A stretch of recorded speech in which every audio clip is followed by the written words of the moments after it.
Hey, I'm Jeramy Lowe. I'm with the Washed Up Hipster blog, and this time we're invading Brian Cruse's house to look at his record collection and his cats.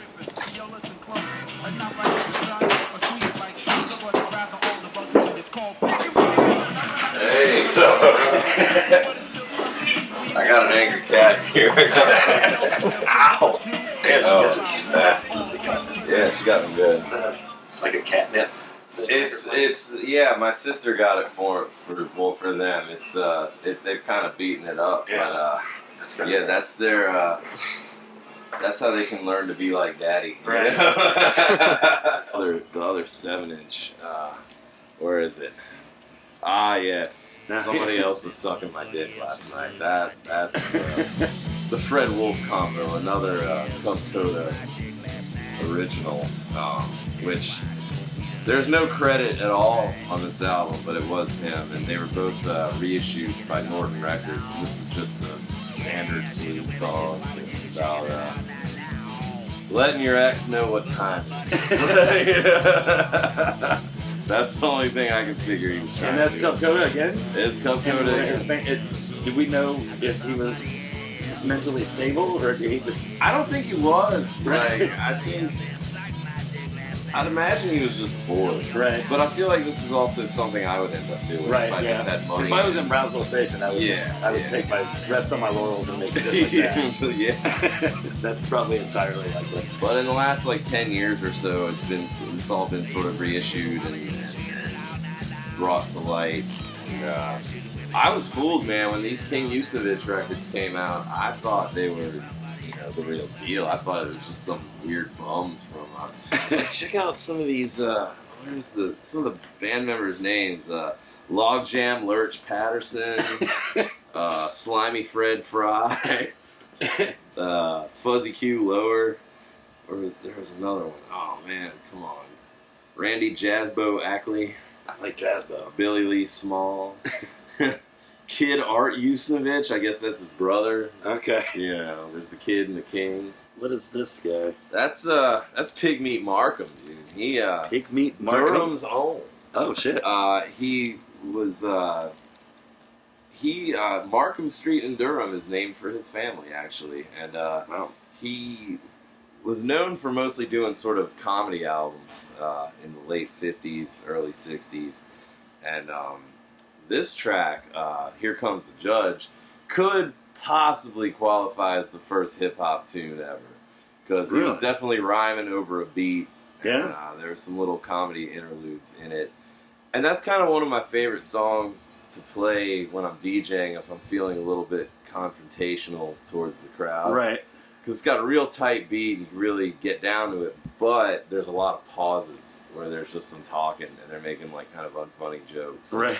So it's kind of fun to watch everybody just stand around and look around, and then it takes a good 20 seconds or so for the beat to come back in. Nice. So right when they're just about to get frustrated and wondering what the hell's going on with me, kicks back in. Yeah, kicks back in, and everybody's happy again until the next pause. Shannon and the Clams, the song "Gremlins Crawl." It's kind of almost they're a current band, but it's almost got a late '50s.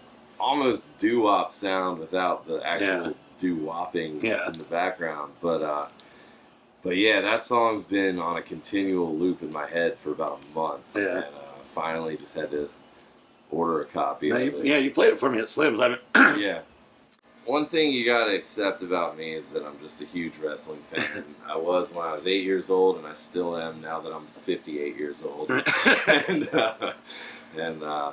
Yeah, so if you ever want to hear Coco Beware sing or a big group of muscular dudes who've never uttered a note in their life sing about how tough they are, this is the record for you. So, and this is not to say that wrestling isn't cartoonish now, but it was real cartoonish then. So this is just the Sgt. Pepper. That's true, yeah. Sgt. Pepper grown men dressed up in lots of feathers. So that's awesome. Yeah. Now, you were telling me about this dude, and I'm really intrigued by Orion.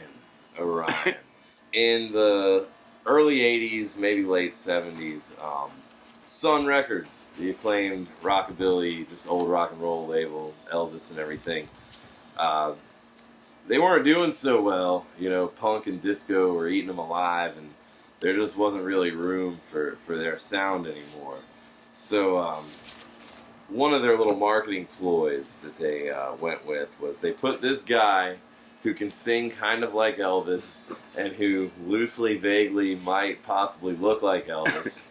They decided to take him and put him under a mask and just market him by saying, "This might be Elvis. We don't know."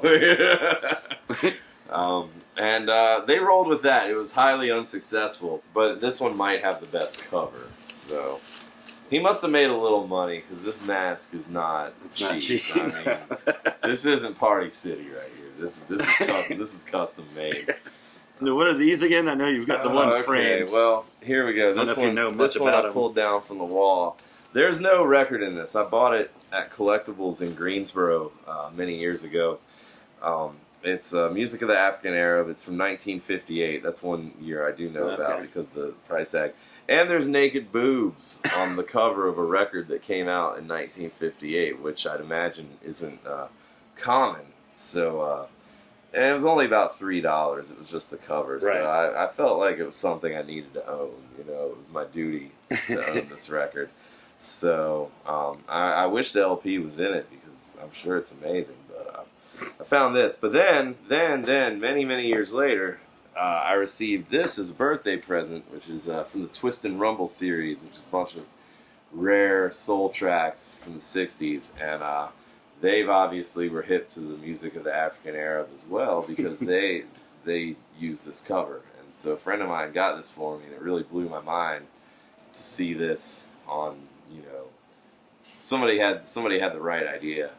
This one you haven't listened to, but I was eyeballing at the store, because I feel bad even saying that I didn't listen to it, because one thing that's really important about records is, especially when you're collecting, you gotta listen to them. Yeah. What's the point of having your apartment or house clogged up with 1 billion records if you don't even listen to them? Yeah, and there's something to be said for just the graphics on this thing, because it's crazy. And that's a pretty bold image even for the time. I mean, boobs are one thing. I mean, everybody loves boobs. That's true. They're all ex-junkies who are now like singing. Yeah, they're singing the word. Yeah. They're singing the word. I don't know which is worse, honestly. Heroin or Jesus. Yeah. Both of them are highly addictive. Yeah, and ruin people's lives. All right, that one's a doozy. This one, there. this one, I'm extremely jealous of. Yeah, that one, man. I feel sorry for people who don't have it. Yeah. Like, I know that one day you're gonna get it. I am going to acquire You're gonna get it, and that's what I had to keep telling myself until I was lucky enough to receive it. Once again, as a gift. Yeah. And so it's Link Ray, mostly known for Rumble instrumentals in the '60s and inventing power chords and inventing a lot of things, inventing crazy amp sounds that all you needed really was a knife to shred holes in your speaker, and get the gnarliest sound. It's more of a sort of country rock record, and he sings on it, which he wasn't widely known for, although he did sing on a lot of recordings. And Fire and Brimstone, once again, not a religious song, No. but it has a religious overtone. I didn't realize how religious my record collection is until now. And I'm probably the least religious person around. Right. So there we go. One thing I like to do is when I find a rare record that I already have, if it's reasonably priced, I'll go ahead and buy it again and just pass it on. Yeah. Yeah, I've done the same thing. Yeah. 'Cause people should have that record. Yeah. I mean, I can't believe with all the stuff they've reissued over the years, all these labels, all this stuff, that is not on this level, that this has never been reissued by everybody. I don't know if it's a court thing, or I don't know if it's just getting slept on. They've probably fucking reissued Men at Work 3 times. There's got to be some jackasses in Brooklyn who are on this. Right, that's true. Come on. We're looking to you, Brooklyn. Get on it. I know this is from the South, but... Yeah. Well, they'll enjoy it, ironically. Yeah. Oh, yeah. This I picked out because I'm also a little jealous of this one, because I am I'm a big fan of Greg Cartwright in general. Well, Greg Oblivion, whichever, He's depending on which era. essentially a local boy now. Yeah, Is he he's still living in Nashville. Yeah. Okay. That is a bootleg of just studio outtakes from David Bowie. He's doing stuff like "I'm Waiting for the Man." It's early stuff, and it's kind of interspersed with a bunch of like strange comedy skits. Where like I'm assuming the guys who put it out just had some material they wanted to work on, and they were just making like weird jokes. It's pretty, it was pretty rebellious stuff, and I think that's just how they did it back then. I mean, now you can get a bootleg of David Bowie arguing with his wife. Right. I mean, I could go dig that up on the computer right now. Yeah. I'm sure, but like. This stuff was harder to come by, back then, and that's the whole thing. Back in the day, you had to. I feel like being an old man talking about it, but you had to really search. Oh yeah. Is this Beggar's Banquet? That is Beggar's Banquet, and that's personally very important to me. That was my dad's copy of Beggar's Banquet. I don't want to make it sound like he's dead. He's still very alive. I took all the Stones records, and that's where my education of sorts. Right. If you want to consider me educated in any way, like that's where it came from. Listening to those. Is this a signed copy of Big Legend Is in the it signed? background? Wow. Maybe. I have a lot of records that people wrote their names on. Okay. But I never even. And I listened to it. That's how unobservant I've been about the whole thing. But it's a great. I mean, good lord, Dead Milkmen are the soundtrack of my childhood. Yeah. I feel like at least when I was a kid, there was two kinds of punks. There was the punks that wore the uniform. Yeah. And then there were ones that weren't. And Yeah. those were the most likely ones to be sniffing more glue. Yeah. As opposed to just sneering and spitting on everything. So, I was probably on the glue side of things. Right. And the Dead Milkmen, they kind of spoke to that. Well, look at the cover, though. I mean, the cover has these well-dressed gentlemen killing themselves in a variety of ways. But, it is called The Commandos Commit Suicide. This is they were a band from Minnesota in the early to mid-'70s who were, they were definitely they were a bunch of nerds playing New York Dolls style.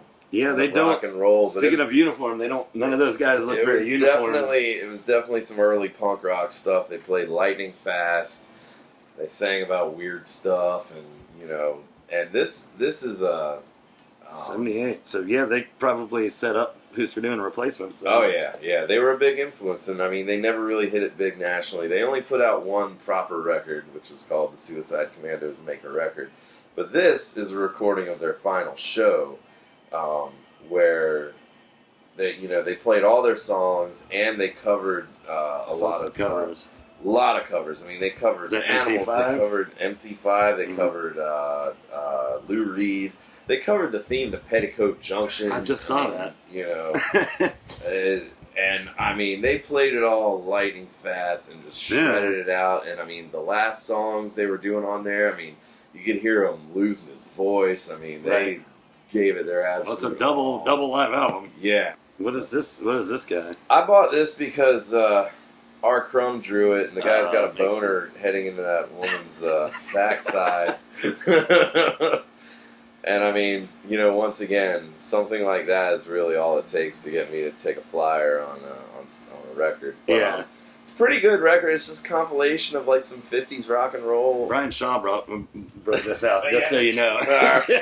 Well, he told me about it, and man, look, we all have our guilty pleasures in life. I'm not a big fan of, I mean, not that I don't like it. I'm not big on 90s music or 2000s music, not to be but I'm not well versed in it. I've heard it all enough. I lived through it. Whatever. But Steal My Sunshine is a great song. It's very uplifting. It makes me happy. Towards the ass end of the jackpot, I remember Brian playing this a couple times and being really excited about it. Brian told me about, he said he got this picture disc on Discogs for $10, and I was like, need a copy on vinyl for my sets. Yeah. I bought it. I have never listened to another song. I've never heard another Len song in my life. Shit, this is Biz. Biz Picking Martin, boogers. Picking boogers. I remember this jam. That's Picking funny. boogers. I've got a very awesome recent story involving that song that doesn't involve me picking my own boogers. But, unfortunately. And the doo-doo. But Wow, yeah, that's the flip side. It doesn't of the involve doo-doo. that. All right, good.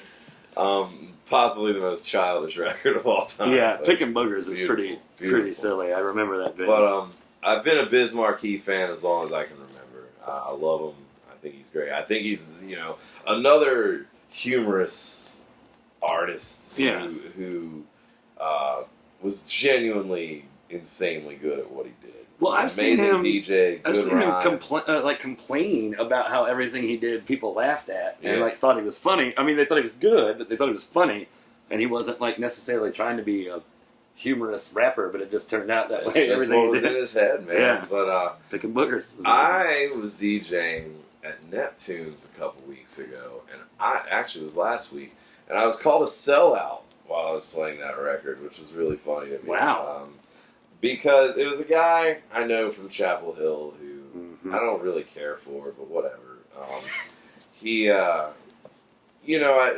I DJ, I normally do the soul and garage psychedelic stuff, and that's great. That's where my bread is buttered. But sometimes I just like to go completely format free and just play whatever I feel like. And my friend Katie Knight and I do that together very often, which usually ends up with us playing a lot of weird hip hop stuff. So I was playing that, and she was playing all kinds of stuff, and it was great. We were having fun. There was no one in there, Right. And Red Cross was playing upstairs. So it was kind of like an aging hipster crowd. And Yeah. it was cool, but this guy comes up, and his exact words were, and I know him vaguely, said, do you guys plan on going back to more organic forms? Oh God. Yeah. You may as well have just belched in my face. Yeah, But, I hate this guy already. Yeah. You should. Everyone should. But I hate you, dude. Right.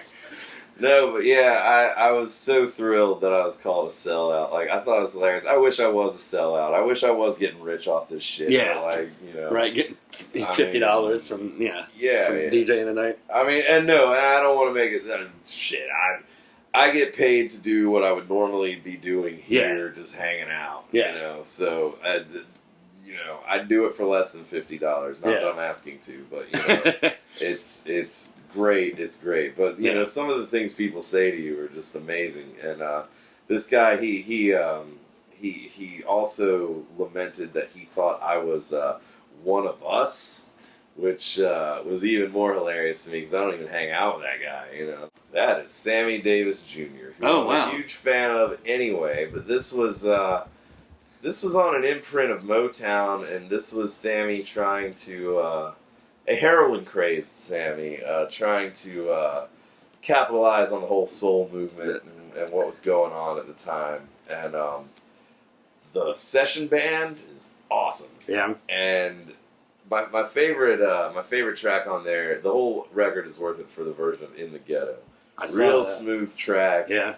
Great band, great backup singers, and I think he sings maybe 2 bars in the whole song and then just spends the rest of the time talking. Yeah. He's like, where else but the ghetto? Just talking like that the whole time. On the back, this outfit, and he's got a full harem of 70s looking ladies, which I enjoy. If it were up to me, my entire life would look like that every day. And I'm not saying it won't one day, or hasn't in the past, but I just need more consistency. Dee Dee King? Yeah, that's Dee Dee Ramone's rap album. Oh, that's right. Okay, well, this is just the 12-inch single, Funky Guy, which is the best song on there. This was also a gift of another record that I'd wanted for years and years and years and was unable to find affordably. And it was funny, when I was unwrapping the present, I thought it was the Tom Tom Club album. I thought it was when I first saw it. I was like, in the process of unwrapping it, I was trying to put on a nice face and be like, oh, the Tom Tom Club. and then when I got it open, I was like, oh, shit, it's Dee Dee, And yeah, it's horrible. Yeah. Although that's what I've the understood. track is pretty dope. It kind of sounds like Suicide a little bit. The rhymes are terrible, but they're endearingly terrible. The great thing about DJing is you never know what people are going to dance to. Yeah, You know? it's really tough to Like, when people get enough booze in them, they'll dance to nearly anything. Yeah. And that works in my favor a lot. Yeah. You know? Like, you know, there's a lot of DJs out there who play, like, house music and all this stuff that, like, you know it's going to get danced to. But, like, I'll be playing something like this where I'm just like, fuck y'all, I'm in a bad mood. Right. And whatever. And we'll get down to it. And it makes your day better. It makes your gig better. You know, it's wonderful. So, it's, you know, the best things come from when you're not trying too hard. That's what I say. So, you know, it's got to come from the heart, man. Your Dee Dee Ramone rap record, when you play it, that means it's coming from the heart. So. Shit, thanks for having us, man. Man. Who's this one? This is Dusty. This is my son right here. He's, neither of them want to be held today, but this is the good one who listens to me, and he's my little boy, and I love him. So, and I love my records, and I love all of you for sitting here and watching me blabber about my records.